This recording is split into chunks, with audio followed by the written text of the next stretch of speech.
Good morning everyone. আশা করি আমার বন্ধুরা যে যেখানে আছে সবাই ভালো আছে এবং সুস্থ আছে। আমিও ভালো আছি।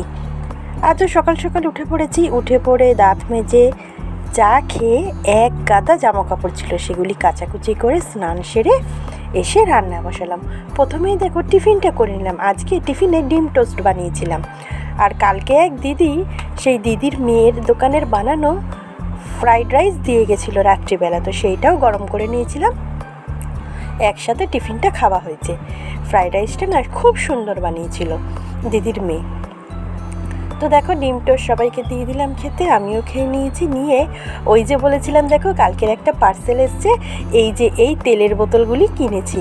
তো এই তেলের বোতলের সাথে আরও দুখানা লবণের কৌটো দিয়েছে, আর একটা অয়েল ব্রাশ করার দিয়েছে, আর একটা স্প্যাচুলা দিয়েছে। 7খানা টোটাল আইটেম ছিল।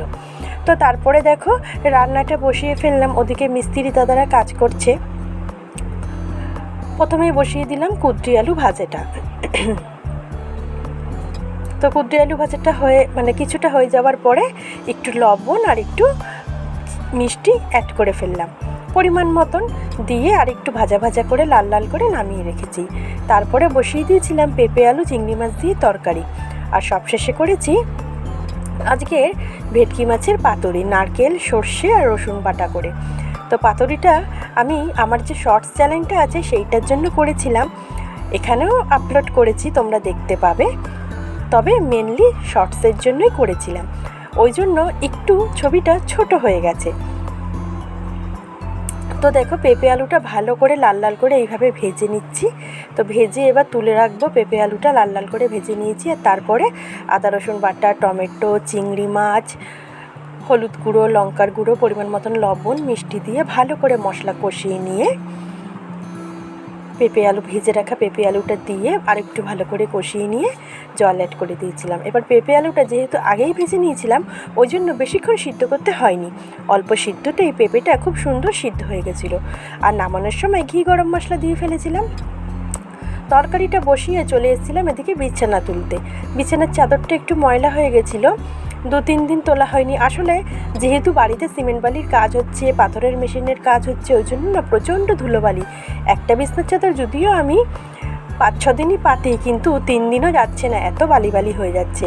কিছু করার নেই, বাড়িতে কাজ হলে তো এইসব জিনিসগুলি হবেই। তাতে তো রাগ করে কিছু কোনো লাভ হবে না। তো যাই হোক, বিছানার চাদরটা তুলে নিয়ে আর একটা বিছানার চাদর পেতে দিয়েছি। আর সকাল থেকে বেশি সেরকম আজকের ব্যস্ত ছিলাম না, কিন্তু দুপুরবেলা ভিডিও সেট করতে করতে ঘুমিয়ে পড়েছিলাম, যার জন্য তোমাদের সঙ্গে শেয়ার করতে একটু দেরি হয়ে গেল।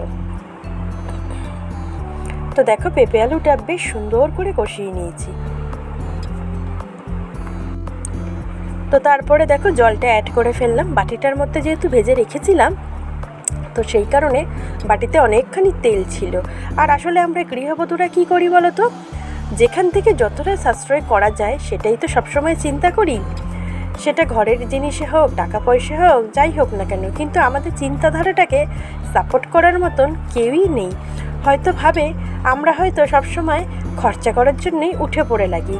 দেখো বাটির মধ্যে তেলটা ছিল, তেলটা তো আমি ইচ্ছে করলে জল দিয়ে ফেলেও দিতে পারতাম, কিন্তু না, তেলটাকে আমি তরকারিতেই অ্যাড করলাম। এইসবগুলি ছোটো ছোটো সাশ্রয় করতে করতে ভবিষ্যতে অনেকটা সঞ্চয় হবে। তো দেখো মাছটা তো হলুদ লবণ দিয়ে মাখাই ছিল। তারপরে নারকেল সর্ষে সব মিক্সিতে ভালো করে পেস্ট করে নিয়ে কলা পাতায় একটা একটা করে রেখে ওপর থেকে কাঁচা সর্ষের তেল আর কাঁচা লঙ্কা দিয়ে কলা পাতাটা বটে 45 মিনিট মতন লেগেছে। 45 মিনিট চাটুতে এপিট ওপিট শেখে পাতুরিটা কমপ্লিট হয়ে গেছে। তো এইভাবেই পাতুরিটা করেছি। আজকে সবকটা রান্না খেতে না সত্যিই ভালো হয়েছিল, যেমন পেঁপে আলুর তরকারি সেরকম মাছ পাতুরি। আর এদিকে মাছ পাতুরি বসিয়েছি, আর এদিকে বাইরের অবস্থা দেখো, ঝমঝমিয়ে বৃষ্টি পড়ছে। সেই যে শুরু হয়েছে আজকে দুপুর থেকে বৃষ্টি, আজকে অনর্গল বৃষ্টি চলতেই আছে। তো চলো বন্ধুরা, আজকের মতন ভিডিওটা এখানেই শেষ করলাম। ভালো লাগলে পাশে থেকো, আর এতক্ষণ ধরে আমার সঙ্গে থাকার জন্য, পুরো ভিডিওটা দেখার জন্য থ্যাংক ইউ সো মাচ। টাটা। আজ তবে রাখি, জানাই শুভরাত্রি।